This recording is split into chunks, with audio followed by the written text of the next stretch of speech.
Okay, so good evening, everyone. No response. So how are you guys doing?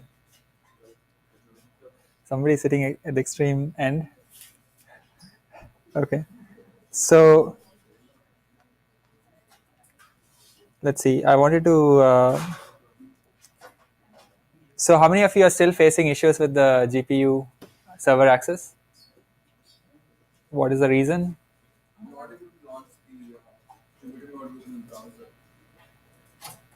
Oh, you're able to start the Jupyter command on the other side, but you're not able to launch it.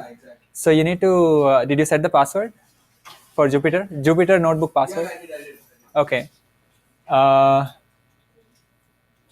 So there could be issues with ports. I mean, so on the same machine, multiple people may be starting Jupyter, running the command with the same port number.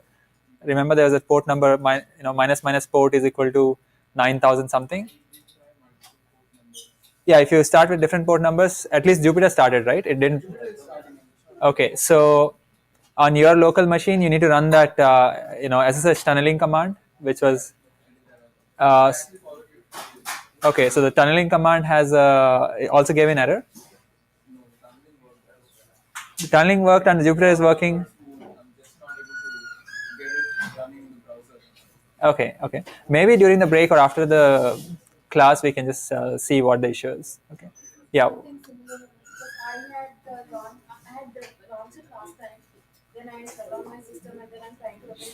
Yeah. No, no, but are you able to log into the system, the GPU? Yeah.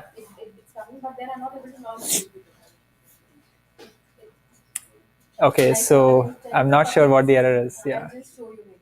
Yeah. Yeah. Anybody else has issues with getting into your machine? You may need that machine, for example, if you're working with CIFAR 10, there are too many images, right? 50,000 images, and so you may need a good computational resource. Okay.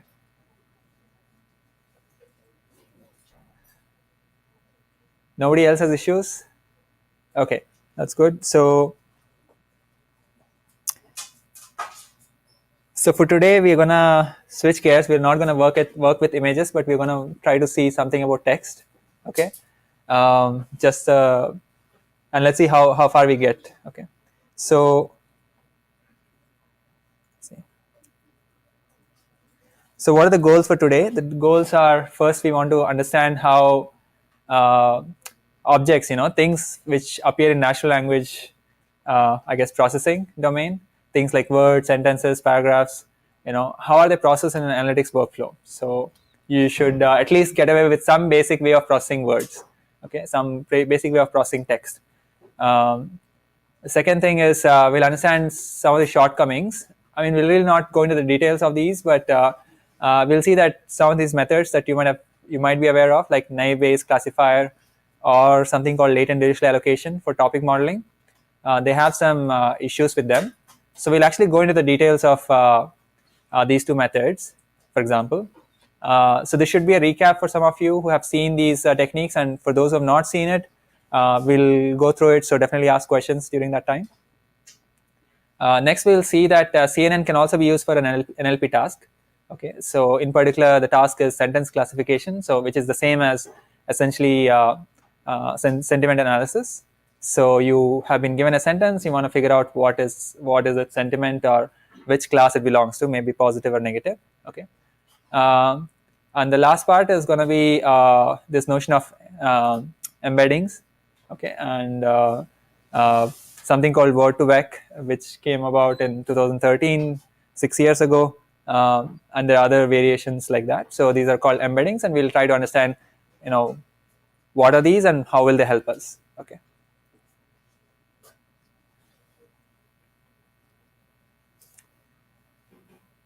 So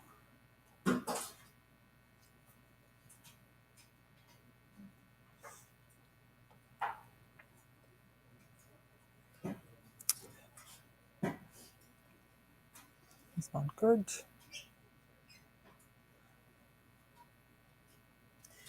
Okay, just a second. I think I dropped the PDF.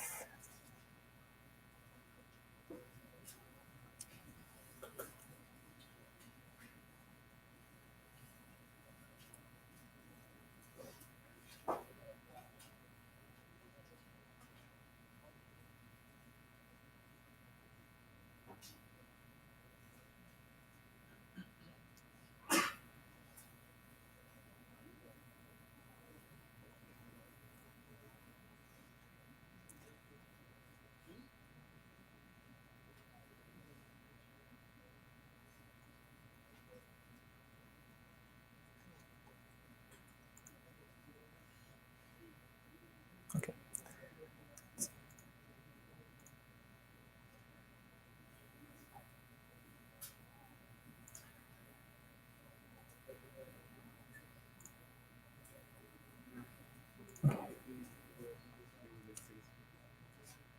Okay, so let's start with something which is not really text yet, but this is just an architecture which I just wanted to flash before you guys. So we have seen convolutional neural networks, right? So we understand what a convolutional layer is, what is max pool layer, and what is batch norm, and then how they are placed together in a sequence, maybe connected to fully connected layers towards the end, right? So there are variations to CNNs. CNNs are not the only architectures. There are many different ways you can connect neurons, connect connect your computations and chain them together, right? So there was a so this is just an example of architecture from a leading computer vision conference. So this conference basically is looking at problems related to vision, right? So things like object detection, image captioning, and so on. So this network is actually very easy to kind of at least understand what the architecture is if you understand CNNs. Okay, so it's called dense nets. Okay, and the architecture is just a minor tweak, which is that whatever is computed at each layer. Okay, so for example, this is the input layer, and there are intermediate computations in intermediate tensors, right? They've just shown it as layers. So what they do is they pass these tensors to not just the next layer, but also to the 2 layers ahead, 3 layers ahead, and so on. Okay. So you have a tensor. Let's say you started with an image, you pass it to the first CNN layer, you got an output tensor. Okay. Now you just don't give the output tensor to the next CNN layer, but you give it to the one layer ahead, this to the 2 layers ahead, this to the 3 layers ahead, and so on. Okay. Now you may ask, okay, now a future layer may have a future computation, or con layer may have 2 tensors as inputs, right? Because, like for example, right, if you think of this purple layer, it's getting input from the green layer, which is the immediate one, and it's also getting input from the red tensor. Okay, so you can think of maybe I can add these 2 tensors if they are of the same dimension. If they're not, then somehow reshape them and concatenate them or something like that. Okay, that's basically a detail, but essentially this passing some intermediate computation to all future layers is also a feature. I mean, that's essentially the characterization of a dense net here. A dense net just means do a CNN, usual CNN architecture, but with outputs being passed to future layers. Okay. It's also similar idea is also you will see this similar idea in ResNet. Okay, so ResNet is something that you will use a pre-trained model for in your assignment in the first question. So ResNet also does something like this. It doesn't. So DenseNet passes, for example, the red computation, the red tensor block. It is passed to all the future layers or all future con layers, whereas in ResNet it's only passed to the immediate next layer as well as one layer after it. That's it. Okay. Basically, ResNet is where you don't have this red edge and this red edge. Okay, that's all. And similarly for the other layers. Okay. So this is just an example of how people are trying to. Okay, so why did they add these connections? They wanted to reason about. These are called skip connections, right? The skipping the immediate these red curvy connections are skipping the immediate connection and connecting it to the subsequent layers, right? So there was some reasoning for why they're doing it. I would encourage you to look at this PDF to see what the intuition reasoning is. Just an example of types of architectures that people are coming up with. Okay. Any questions about this? At the conceptual level, it's just tensors being computed at any stage. They are getting passed on to multiple stages downstream rather than the immediate next stage downstream. Okay, so that's just a example of a CNN, a certain type of CNN. So today we're gonna look at today's lecture is basically 3 parts. The first part is we'll just discuss some basics of NLP, and try to spend more time on the second bullet, which is some models that you might have seen before, naive classifier and LDA, and then we'll get to word embeddings. Okay, so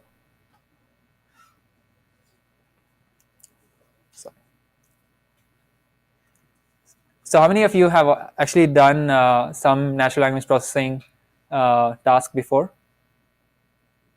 Some of you who have done 572 must have processed text data, right? So how many of you, so it's a prerequisite for this course, so all of you did work with text data, right? Okay, so what did you do there? Bag of words and? Yeah, bag of words. So we take there are 4 categories, 4,000 articles Yeah. that we got, and we had to use multi-class system. Okay. So we had a lot of BI reviews. Yeah. We had to classify them as positive and negative. Yeah. Based on dictionaries. Yeah. As well as using models. Okay. Okay. Okay. So that's good. So some of you have experience. So definitely check whether what we're going to go through today, it aligns with what you've done before, and what is the new thing that's being added. Okay. So for those who have not looked at textual data, few of you. So basically, NLP is a broad field, has full-fledged conferences, and has a lot of applications in real world, all the way from healthcare to online industries and so on. So today we'll look at why just this bag of words representation is not good enough, and the last part we'll look at something called embeddings, which hopefully improve upon bag of words representation.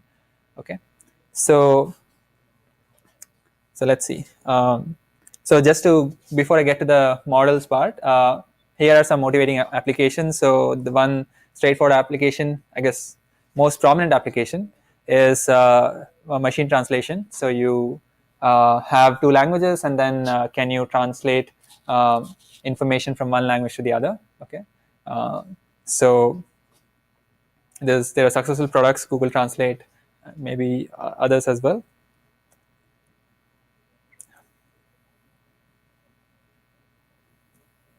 Okay.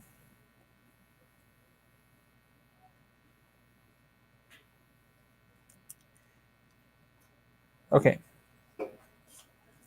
Slow. Okay.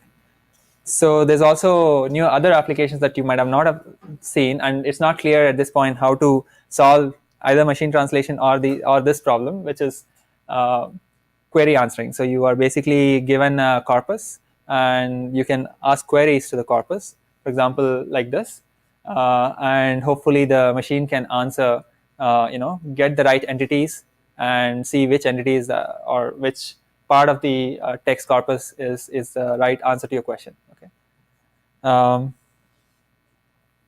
Speech to speech is a wrapper around machine translation. So if you can go from speech to text and then text to text, then you can come back to speech. So still, text is a critical element here. And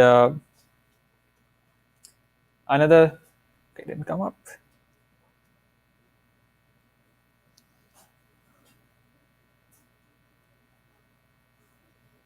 Okay, I think okay,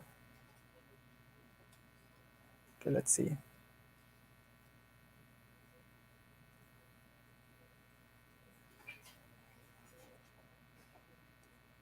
It's a large PDF, so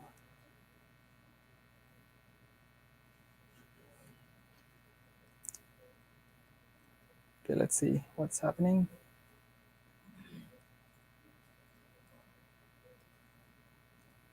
When this did not load. Okay, just go to the syllabus page.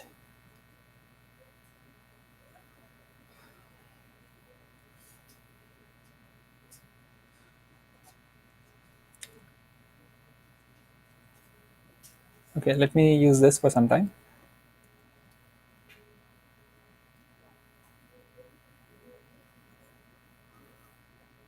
Okay, so I was trying to get to this slide. So the slide has a lot of images. The slide deck has a lot of images, I think.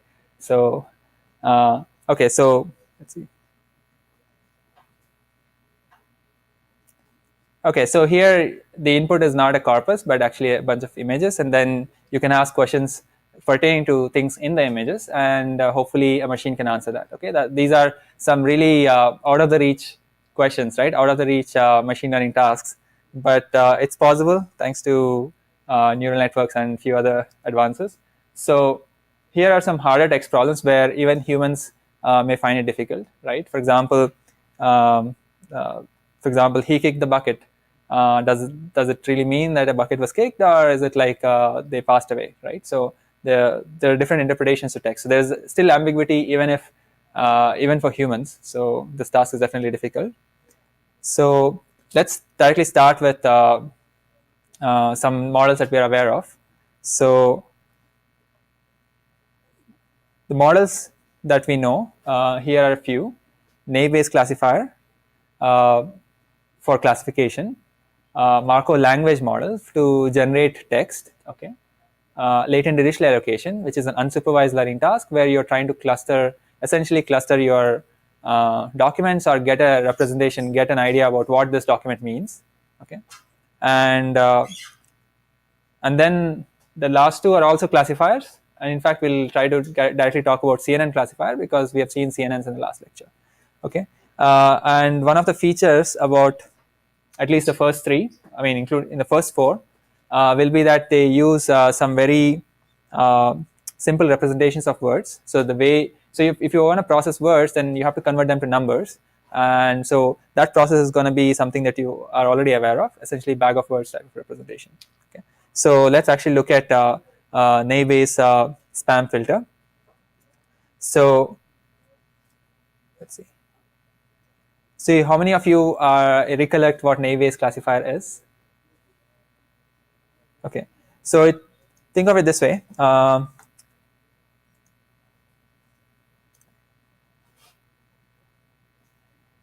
Basically, there are two classes, and we want to find the probability of y given in that case there's going to be w1 to wn. So think of my document always having n words. Okay, no, that's not correct. So think of me having n words in my vocabulary. Okay, so there's only n words. So think of, I don't want to think of, okay, maybe you can think of 50,000 words in the English dictionary or something like that. So we want to find, and there are some parameters. We want to find the class given this document, which is essentially a bunch of words. The class is going to be either uh, positive or negative, or in the example in the slides, it's going to be ham or spam, which just means no spam or spam. And we're going to assume a parametric model, okay? And the parametric model is as follows. The output, which is the class, is going to be a random variable, which is going to be y, okay? And the input is going to be these n variables, w1 to wn, which are going to be whether the word is present in the document or not, okay? Binary random variables, okay? So there are basically n plus 1 random variables, okay? Every document, whatever its size, you can map it to whether a particular word was present or not. Maybe even if it's present 2 times, it's fine. The word is present. Okay. So what does the Naive-Bayes classifier model assume? It's gonna assume the following. First of all, let me write this conditional probability of y given a bunch of words is proportional to the probability of words. Okay. Given y times probability of y. Okay. So why is this statement true?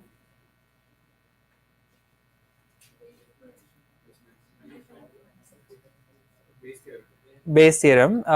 Yes. So the answer is Bayes theorem. So I just wrote proportional to, but you can divide it by probability of words, right? So that's not very critical. So the modeling assumption, which we have not yet come to, is just Bayes rule now, is that this term is actually a product of the probabilities of words given y. Okay, I is equal to 1 to n. So you had this. So you don't know how, whether the presence or absence of words, whether it determines whether it's a whether the class is spam or ham. Okay, but you know that this conditional probability is actually proportional to this conditional probability, and we're going to make this assumption that each feature or each word given the class, its occurrence is independent of the occurrence of any other word. Okay, so think of two words. Okay, given the class that it's spam, then one occurring with some probability has nothing to do with the other one occurring. Okay, there is no relation, it's a product distribution. Okay, so this is the naive Bayes assumption, and given this, so I wrote this theta over here. It's just a generic representation for a parameter. So there's going to be a parameter here, maybe theta I, and there's going to be a parameter here, maybe just theta prime. Okay, doesn't matter. So there's a bunch of parameters here, bunch of parameters here, and in naive Bayes classifier, given data, which is bunch of documents, and the label spam or not spam, what you do is first convert the documents to this n length vectors, right?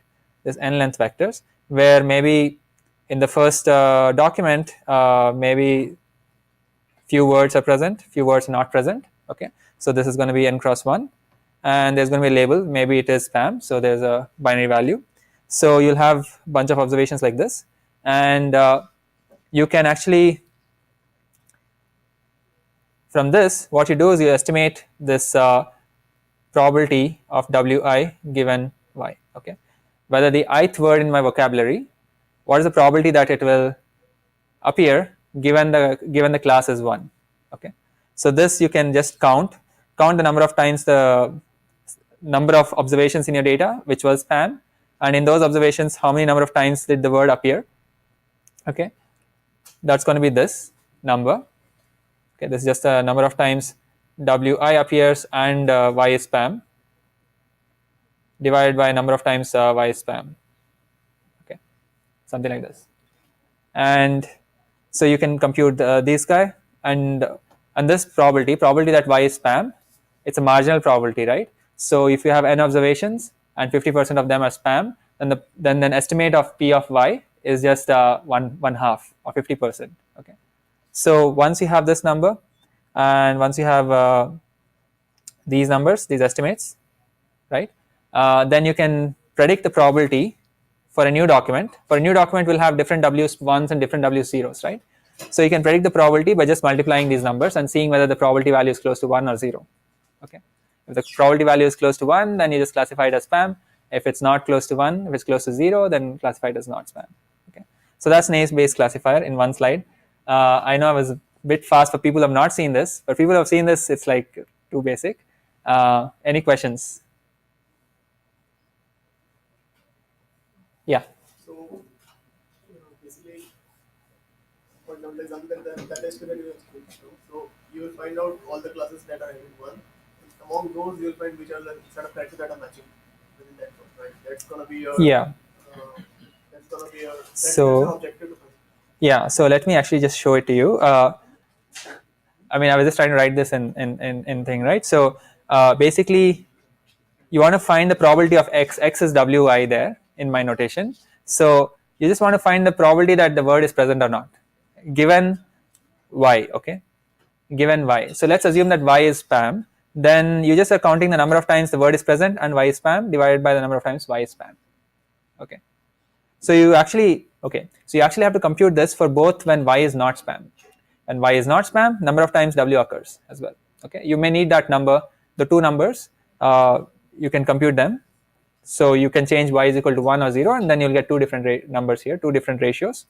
and probability of y is just the number of observations being spam divided by total observations, which is n here. Okay, so I'm just saying, I just told you how to estimate these conditional probabilities under the naive Bayes assumption, and which is this assumption, right? This is the key assumption. After this, everything else is estimation of parameters is is okay. I mean, it's doable.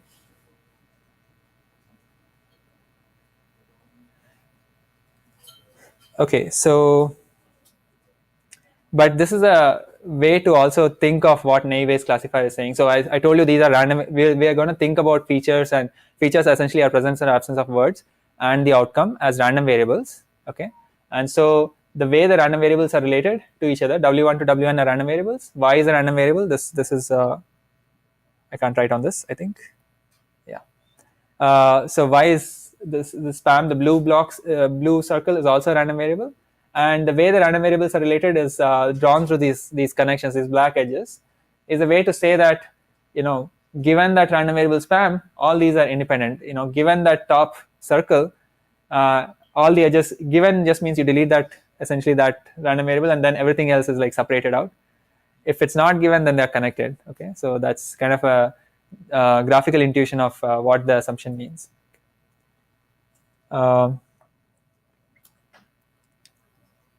that was the first model. Let's think of another model, which is not for classification, which is called a language model. Okay, so what is the purpose of a language model?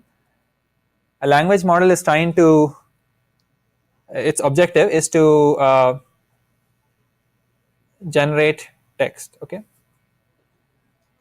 so language model is trying to figure out, in the English corpus or any other corpus, how, given that I've seen, some number of words, for example, or some number of characters, what word will appear next. Okay, so that's the if there is a model that can model that, then I can generate text by seeing, okay, I start with nothing, I predict the first word, and then given the first word, what word will appear next. If the model will tell me, then I can add that word into my sentence and then keep generating. Okay, so that's why it's a generative model.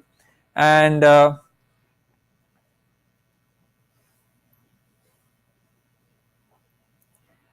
way to construct such a language model is to create what is called a Markov model. Okay, and a Markov model is, again, we need to think in terms of random variables. Okay, so the slide that I have is for character level language model, but let me describe here a word level language model itself. And the difference, a word level language model would generate a word given previous word and so on. Okay, previous words and so on. Okay, so think of so what is a Markov model? Okay, so for that I'll draw what is called a Markov chain. Okay, I think that's not the best representation. So let me directly tell you what the Markov model is. So what is the language model? I want to figure out what is the probability of a new word given previous words. Okay, it's imprecise because the previous words could be one word or it could be 10 words and so on. Okay, if I can create some model for this object, right, given anything on the right side, any set of previous words given any set, if I can tell you what the next word or what is the probability of new word, then that's essentially a language model. This is just a way to say what, this is what I want.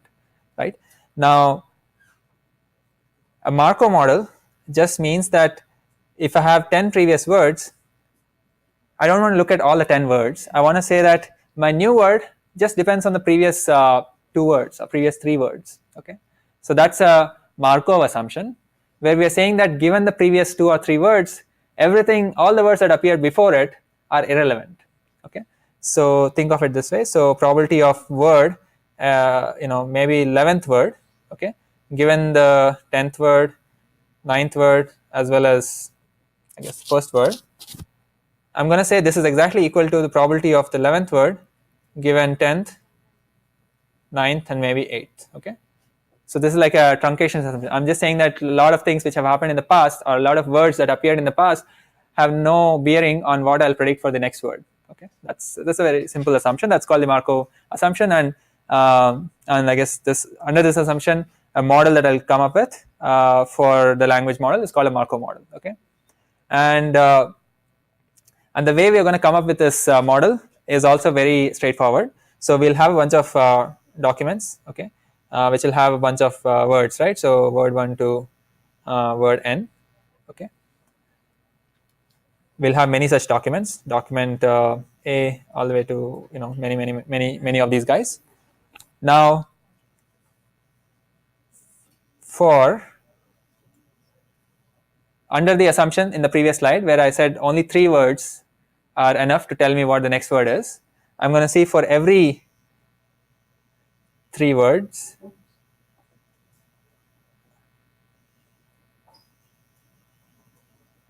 for every 3 word tuple, I'm going to estimate the probability of probability of next word or new word is equal to something given those given that tuple. Okay, I'm going to estimate this number. Okay, it's basically, so I'm going to estimate this number for every w in my vocab. Okay, vocab just means the collection of all words that I have. So if I can estimate this number, okay, then it's a very inefficient process. But if I can estimate this number, then given any I can generate text, right? Now I have this estimate. So given the current tuple, let's say this class is, okay, given the current tuple this class and is, I'll have a probability distribution over what the next word can be, right? Because I have a estimate of the next word being is IDS 576, next word being IDS 575 or something else. I have a probability distribution, so from which I can sample and I'll get the next word. Okay, that is an example of a language model. Okay, it's not really using any rich information from the words except that it's counting. So how do you get this estimate? Similar to naive-Bayes model, you'll get this estimate as count the number of times w and the tuple appear successively divided by the number of times tuples, the particular, the 3 word tuple appears successively in my documents. Okay, this is the data, right? Okay. So this is the way you estimate, and it's just counting and normalizing. Okay, so any questions about this? These are 2 simple models, so I just wanted to kind of say that with this itself you can get some decent performance in your task, whether it's classification or generating text, for example. Okay, in fact these are called n-grams. I guess in this case 3 grams, okay, or 4 grams. I mean, I don't know an exact definition, but these are called n-grams. It's just tuples of words, successive tuples of words.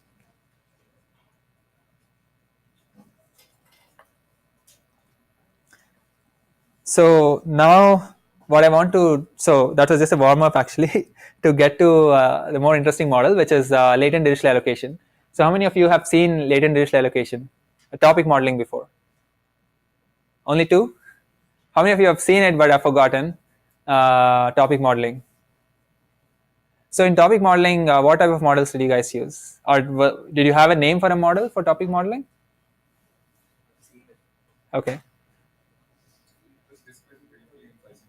It's the same model that I'm going to describe now, latent digital allocation. That's fine, that's fine. So, okay, so many of you are not familiar with topic modeling, that's fine. So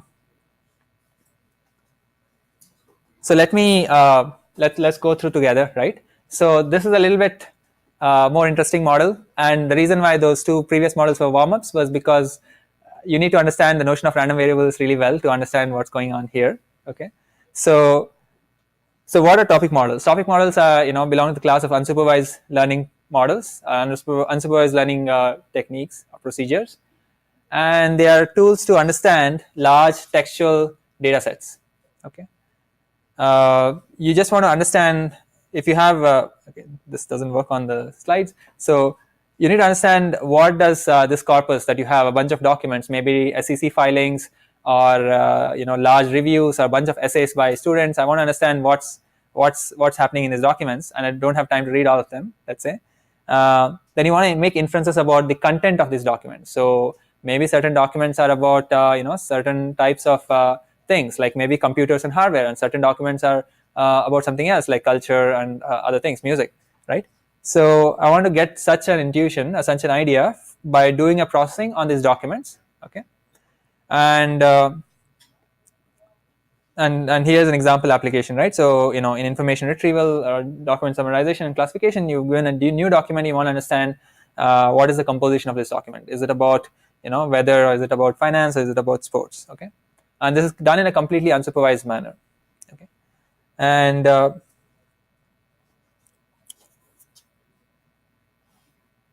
okay, so for that we have to kind of now abandon our data. So there is data corpus, but let's not worry about it. Let's think of how would a document come into being. Okay, what do I mean by that? How was a document generated? Of course somebody wrote it, right, or typed it, or right, but we're going to imagine how the document was generated by the following generative process, okay, which is as follows. First we're going to draw a topic distribution theta, okay, from a Dirichlet distribution, and that's why I had a slide here about what is a Dirichlet distribution. So this is a Dirichlet distribution in 3 dimensions. Okay, beyond this dimension we cannot even anyway plot it. So a Dirichlet distribution, let's say in 3 dimensions, is a distribution on this shaded plane segment. Okay, so think of it as a segment on the in 3 dimensions. I have this plane, okay, which is cutting 1 0 0, let's say 0 1 0 and 0 0 1. Okay, these are the 3 points where the plane is touching. Okay, there's a plane, and it's only on the positive orthant. Think of the corner of a box, and then you're just having a slice. Okay, but it's only restricted to the corner of the box. I'm not thinking of the slice beyond that corner of the box. Okay, that's what this is, right?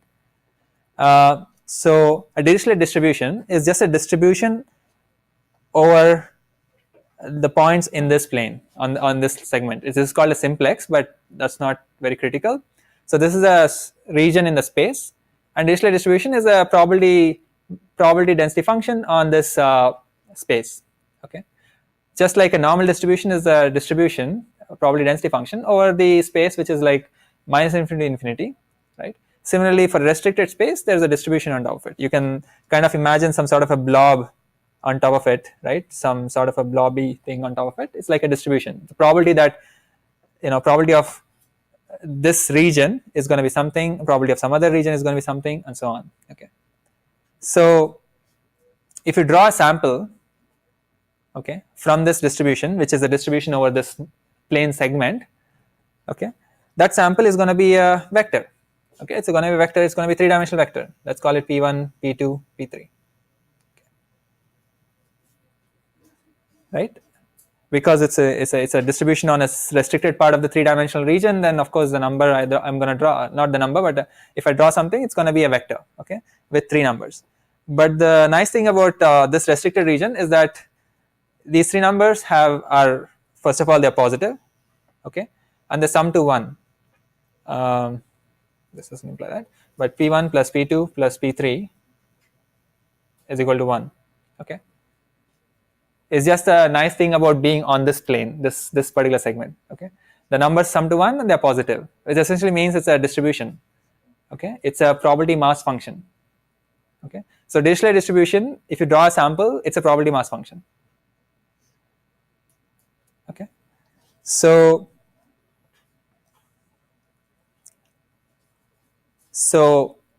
since we can get a distribution from if you draw a sample from a Dirichlet distribution, what we're going to do is think of having I can't write on this.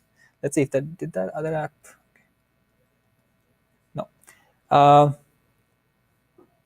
So let's assume we have capital T topics. Okay, let's say for simplicity, the number of topics is 3. Okay, so the capital T there is 3. Okay, then if I draw a sample, I'll get essentially those 3 numbers like P1, P2, P3 or some other set of numbers, but I'll get 3 numbers. So the 3 numbers I'm representing as theta. Okay, and I'm calling it the topic distribution. Okay, now given the topic distribution, I'm gonna do the following.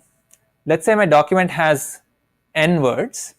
Okay, so it's of length n. Okay, something in first position, something in the second position, all the way to something in the nth position. I'm gonna draw a sample from theta.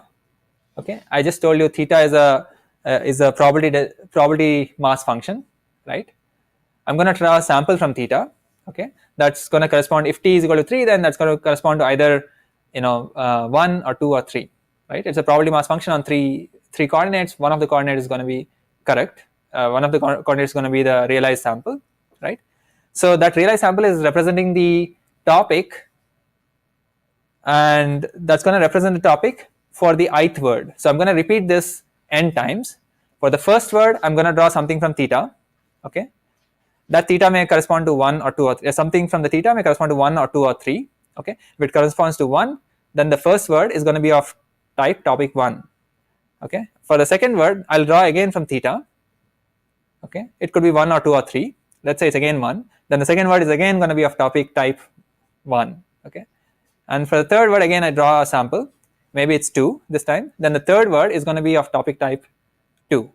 Okay, that's this. So Zi is saying the ith word, what is its topic about? Okay, it's asking for the ith word, what is the topic about? Okay, and then what is the word itself? Okay, that's the last part. I just told you that for the given document, we drew a theta, and from theta for every position we told you what topic it is already, and now we're going to fill in what the word itself is. Okay, so for each topic, okay, either 1 or 2 or 3, there is going to be a distribution over your vocabulary. Okay, that's again a probability mass function. It's saying if the topic is 1, maybe it's a finance topic, then the probability that word stock will appear is 0.5. Probability football will appear is 0, and so on. So yeah,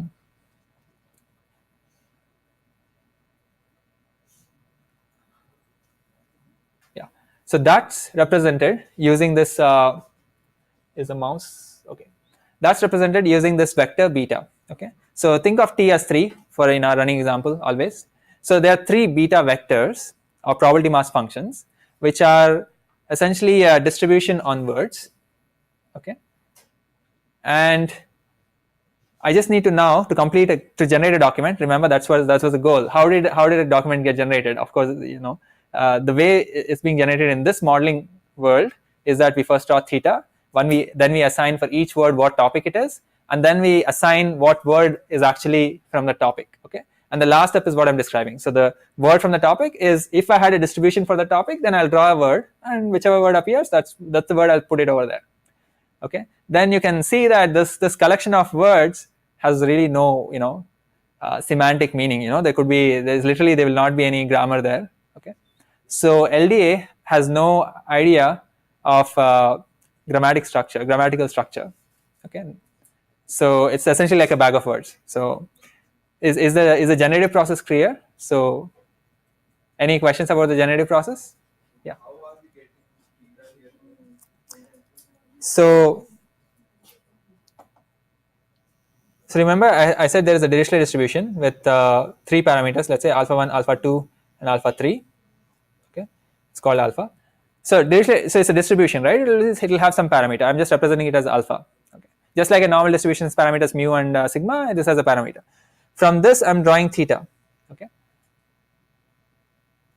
so theta is just a realization of a random variable. I just told you that if you draw something from Dirichlet, the theta is such that theta 1 plus theta 2 plus theta 3 is equal to 1, and they are all greater than equal to 0. So it's a probability mass function. Okay, so this probability mass function just corresponds to what I'll think of this probability mass function as a probability of topic 1 probability of topic 2, probability of topic 3, with which I'm gonna assign each word position. I have a document with n positions to be filled. Each position I will say it is topic 1 with probability theta 1, topic 2 with probability theta 2, probability 3, topic 3 with probability theta 3.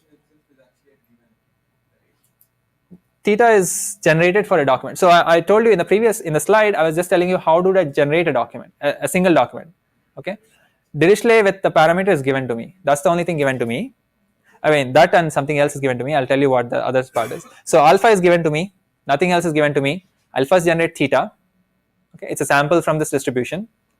Okay, then I'm gonna fill up. Then I'm gonna figure out zi's. Okay, zi's are essentially which topic does the ith location belong to. So document has bunch of locations, right? It's essentially n locations. Let's say a document is of length n.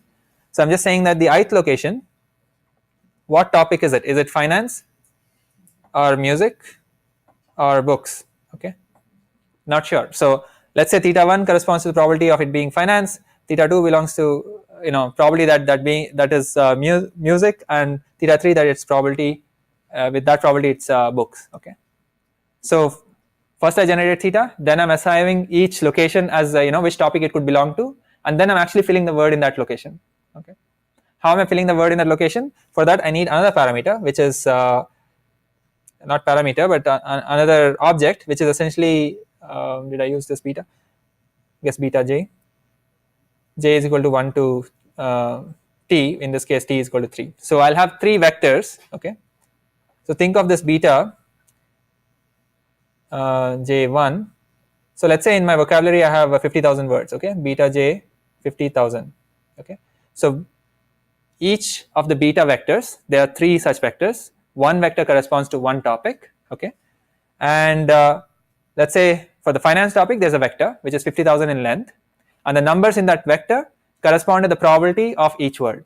Okay, so the numbers have to add up to 1. Again, it's a probability mass function, and for example beta j is equal to stock is 0.3, beta j is equal to football is 0, beta j is equal to some guitar is again 0, for example. Okay, so this is something that is given, this is something that is given, everything else is randomly generated.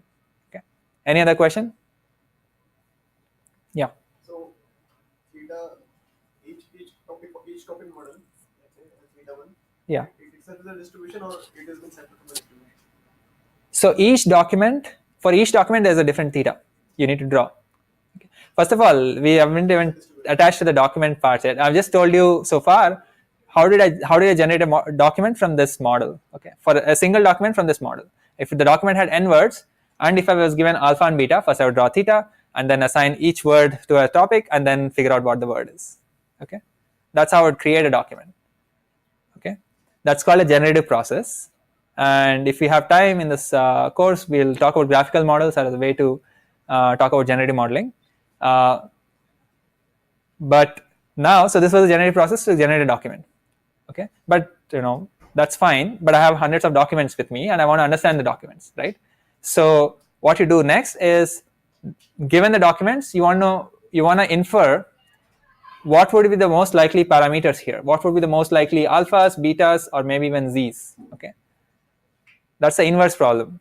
So if you think that maybe this is the way documents were generated, then given the documents, I need to figure out what is the probability that what is alpha, what could be most likely value of alpha, what could be most likely values of betas, and also, for example, these intermediate random variables. What would have been the most likely value of theta? What would have been the most likely value of z's? Okay, and in fact, what would be the most likely value of theta is essentially the topic decomposition of the document, right? If given the document, I can tell you what the most likely theta would be. Think of like some sort of likelihood estimation. Then let's say theta is, we said it's 3 parameters, right? So three numbers. Let's say if we get the most likely theta for this document is finance 60%, music 30%, and books 10%, then that's the composition of the document. Okay, but theta is a random variable. That's not the parameter itself. The parameters are just alphas and these beta vectors. Okay, and those are the things that we need to estimate given the document corpus. Okay. Any questions about this model? Is it too fast? Yeah. Yeah. Like I got it where each cell you were identifying the. Yeah, you'll do that for every cell n times. Yeah. After that, I did it. So for each cell, you first identify which topic it belongs to. Okay, that was a zi variable. Okay, so let's say this ith cell belongs to finance. Okay, for each cell, for example, this books belongs to books, this belongs to books, this belongs to music, finance, music, books. Let's say something like this. Okay, you've assigned this number. This is what the realizations of the zi random variables. Okay, then what you do is, let's say the ith guy is finance. Then you look up. So you have this beta j vector. There are 3 such vectors. Okay, because there are 3 topics. Okay, you pick the finance related vector, and that vector is just a distribution over your vocabulary. Okay, it's a number saying, okay, what's the probability with which stock, so what is the probability of stock appearing in under this topic? Okay, it's 0.3. What is the probability of what was the other things, football appearing is 0. What is the probability of guitar appearing is 0. Okay, that's what these beta vectors represent. So if I draw a sample from that beta vector, that give me a word, that will give me a word with high probability, it will give me a word related to finance. With low probability, it will give me a word related to something else. Okay, so I'll fill up a word here. Okay, so I'll draw a sample from beta, from this distribution, and that's going to give me a word to fill in over there. I'm just saying that that's a hallucinated way of generating a document, but that's not the way the documents are actually generated. I mean, somebody must have written it or something like that, right?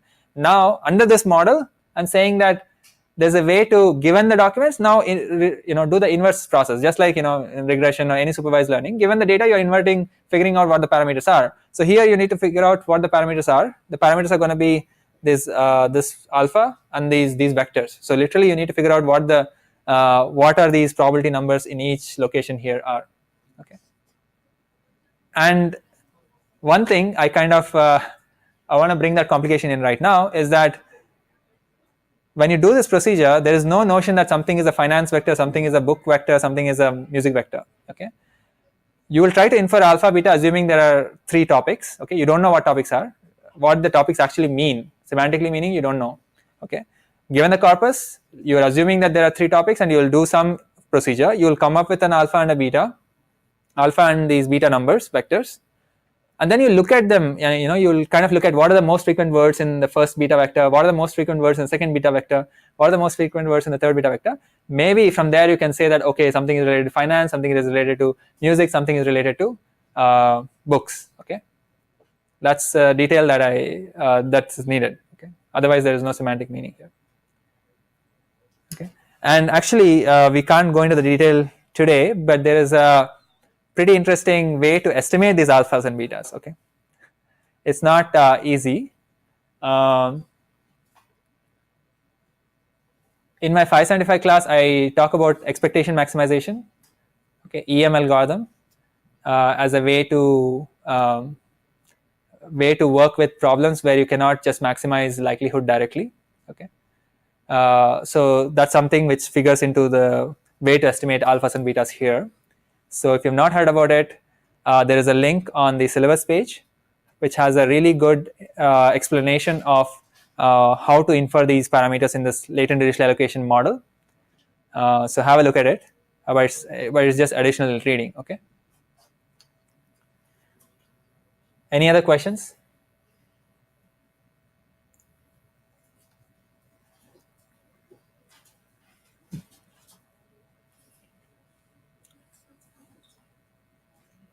Okay, let's not.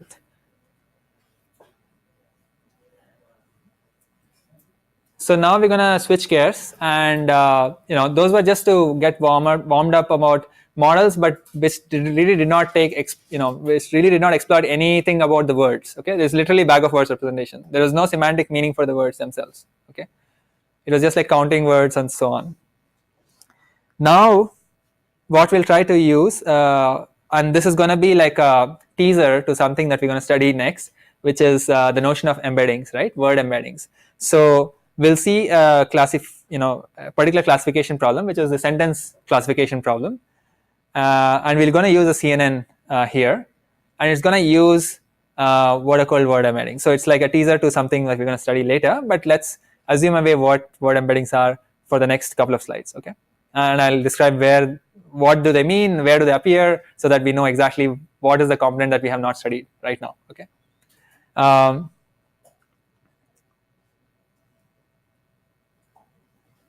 Okay. Yeah, so as somebody was alluding, like if you did not know, I mean, if you don't know any other representation but except bag of words, then you basically bag of words is completely killing the sequence information, right? If you know, if a word is appearing before the other word, there is no such information captured in the bag of words representation, and therefore you are basically ignoring the ordering of words. There is no semantic meaning for the words. Every word will be given a coordinate essentially, right? So there's no semantic meaning, and given that bag of words representation, you can just think of using that as a feature vector for your sentence or something like that, or a document. That's what I've written as a baseline here.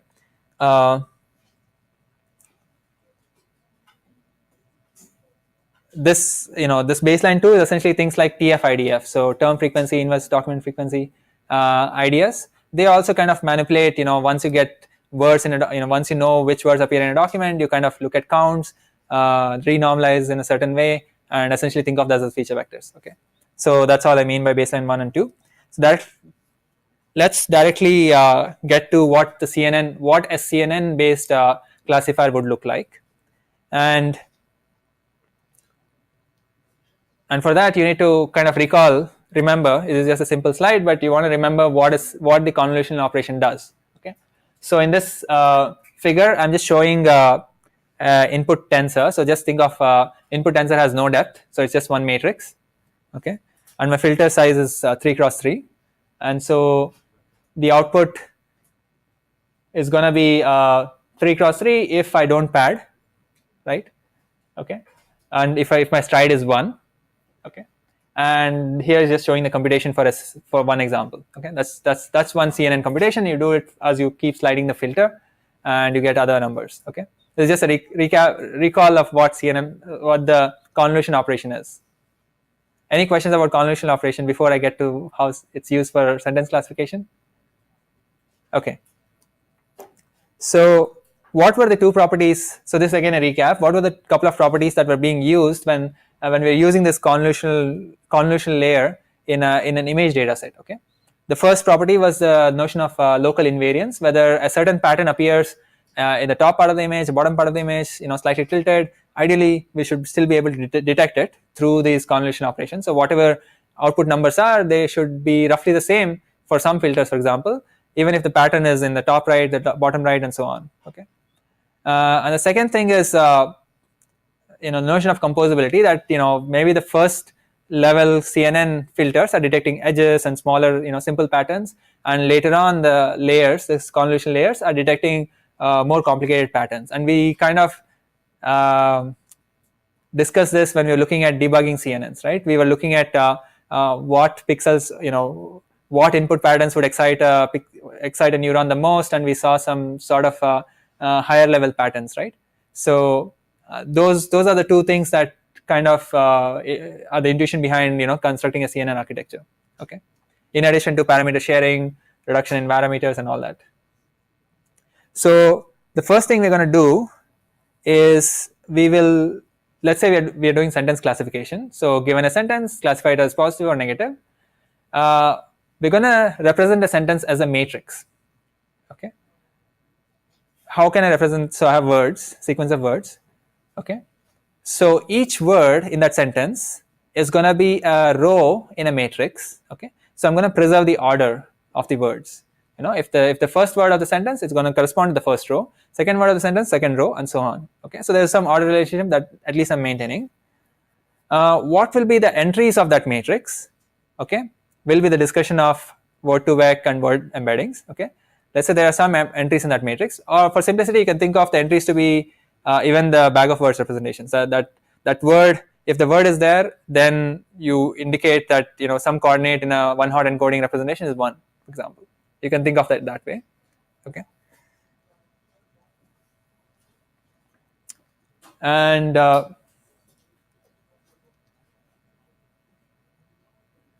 yeah, actually I can zoom in, right? Yeah. So don't worry about the colored parts, but the thing which is the input, is going to be that matrix. Okay, so the matrix is representing I like this movie very much with an exclamation mark, and after the usual, maybe you have tokenized your data and lemmatized and so on. So for each word or each final component, you have a vector. Okay, so in this case the vector size is 5, but just think of it as there is a vector corresponding to a word. Okay, for now, I mean, later on we'll see what are the right vectors that we can have. That is the notion of embeddings. But if you want something concrete, think of that vector as a one-hot representation of the word.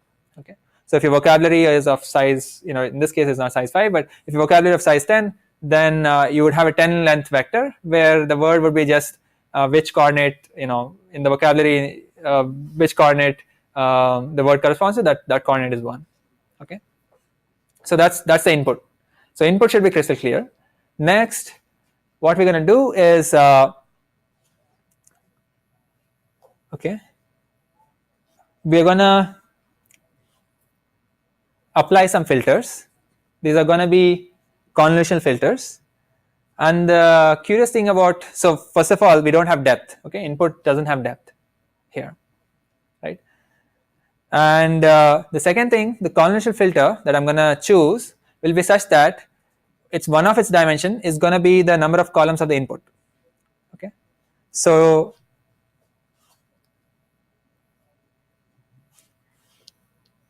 so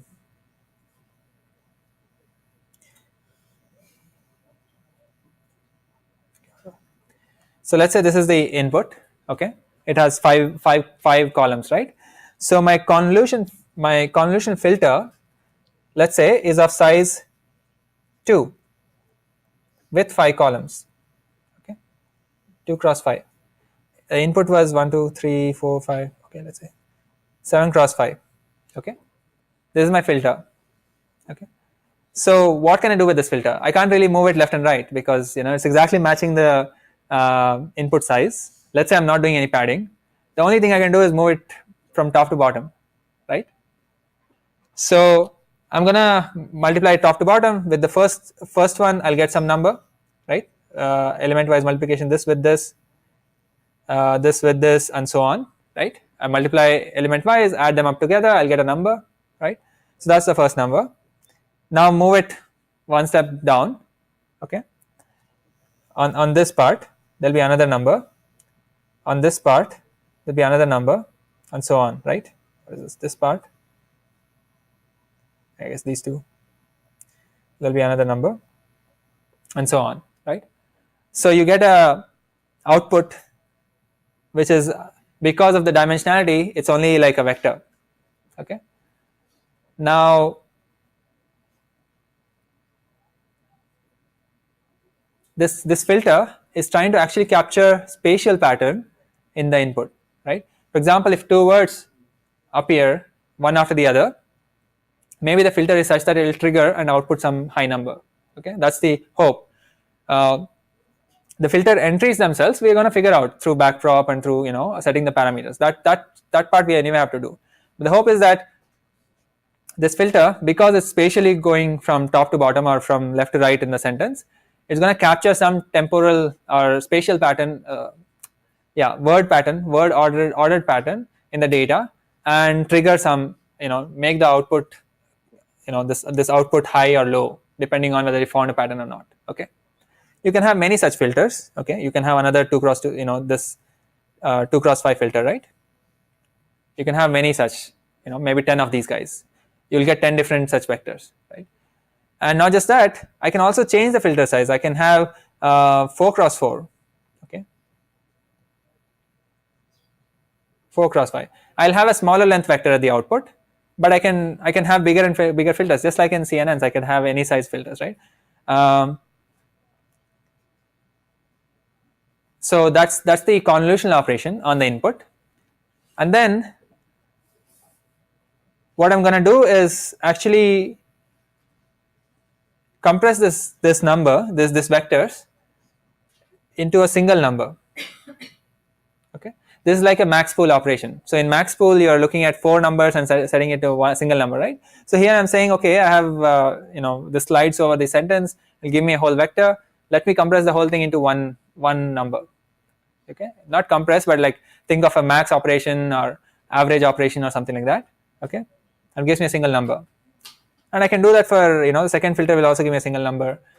Similarly, this filter will have a different size vector, but if I do a appropriate max pool, it will again give me a single number, and so on. Okay, so these numbers, I'm going to use those numbers and then proceed as if I have a fully connected network. Okay, I have a bunch of maybe I have 20 filters, so maybe I have 20 numbers, and then I do need to do two class classification. If I connect a fully connected network, a fully connected layer there, then I need to go from 20 numbers to 2 numbers to get the scores, right? That's it. So I mean, here I'm just showing you one convolutional layer and then a fully connected layer. Okay, and that's precisely what's happening here. Okay, in this colored, so here they have 6 filters, 2 bigger filters, with four rows, 2 filters with 3 rows, and 2 filters with 2 rows below.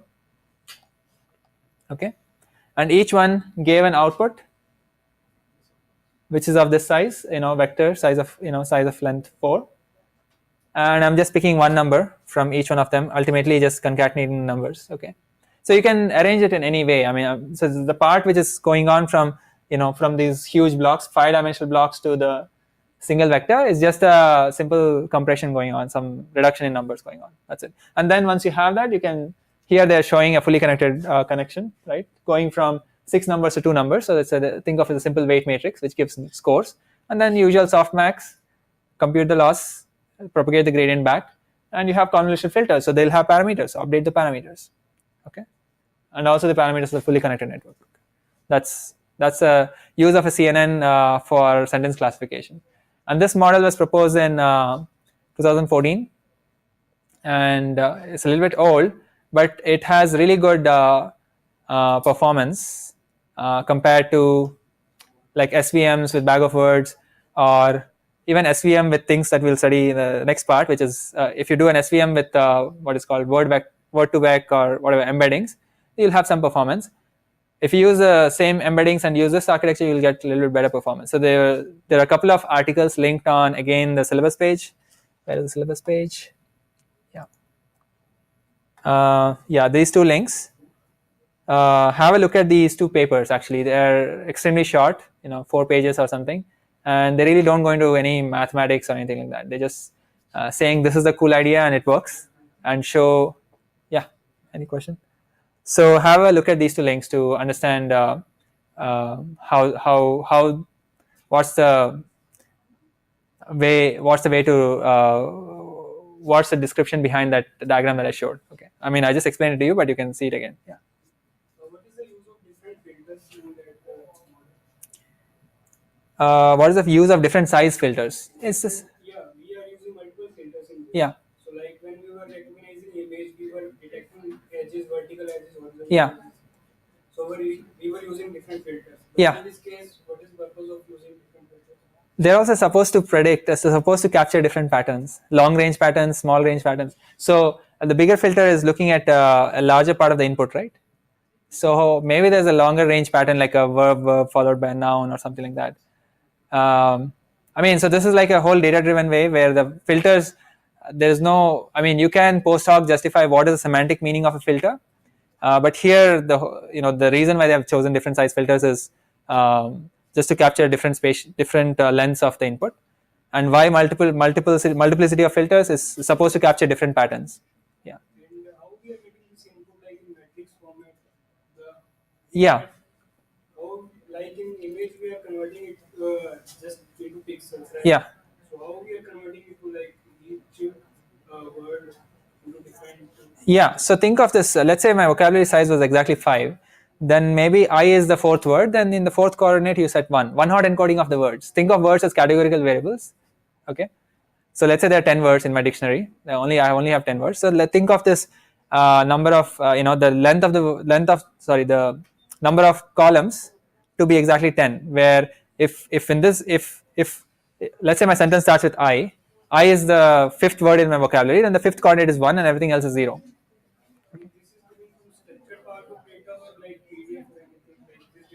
No. Once you need to have this sentence, you need to have a sequence of words. Yeah, it could be from a PDF, it could be from the internet, just a HTML page. So how will I No, get a sentence first. I like this movie very much. That's a sentence, right? Forget about the PDF now. I got the sentence. Okay. Yeah. Yeah. Get the sentence and then convert it into a matrix. Okay. In fact, we'll see that this matrix is not, the one-hot encoding I'm talking about.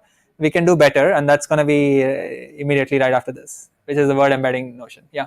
So, for instance, if in your PDF you have multiple sentences, Yeah. you get some values for the classes. This is a sentence classification task. So, given a single sentence, tell me whether it's positive or negative. Okay. Yeah. So still, we haven't covered going from the sentence to topic modeling.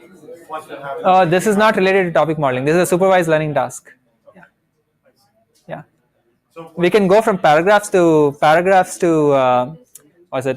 sentiment as well. We can go from a whole document to a sentiment as well. But this is only for at a sentence level whether it's positive or negative. Yeah. So what are the classes then? Here? Yeah, just positive or negative. So there's some data where every sentence comes with a number which is plus or minus 1. Yeah. For example, think of this as spam classification. Given the sentence, whether it's spam or not. Yeah. No, it does, right? So let's look at this. It's good to do this since we are closer to the break. So, okay, so this is not the paper which introduced that trick. It's a subsequent paper. So here they're trying to understand like why does this work? I mean, not exactly why does this work. Let's understand whether it's actually robust or not. In the sense, if I change something, is it working or not? Okay. So here they show. Here focus on this table on the right side, right? So this table. So it's basically showing like if you use a bag of words plus an SVM, then there's a certain performance on different types of data sets, different sentence data sets. Okay. These are all, just think of, let's pick the first row, MR data set, the bag of words with SVM, it's providing, some 78% AUC value, okay? And with something called word vectors, which is what we're going to look at, it has almost the same, maybe 0.3% increase, and using both bag of words and word vectors, they have like about a 1.4 units increase, okay? These are all extremely minor, but they are somewhat significant. Depends on the domain. Okay. So progress in NLP and image-based tasks is mostly in the single digits and mostly in like percentages. Okay, 1%, 2%. So this is the performance for not using any CNN and so on. And you can see. Now let's see.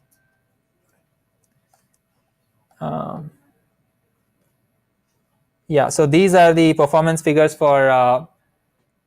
They call something non-static, but just think of it as using some embedding. So not the bag of word, the one-hot encoding, but something called Word2Vec, which is we're going to look at. They achieve an AUC value of 81.2. Okay, so this is better than the table that we saw here. Oh, where is it? Which is 78, 79. Right. So that's the I guess increase in performance. That answers your question. But have a look at this this paper and the paper that introduced it. They're pretty short and talk about how did they set up the experiment, what did they do, what all did they compare, all that stuff. Yeah. Any other questions? Okay. So let's take an 8-minute break and resume at 7:30.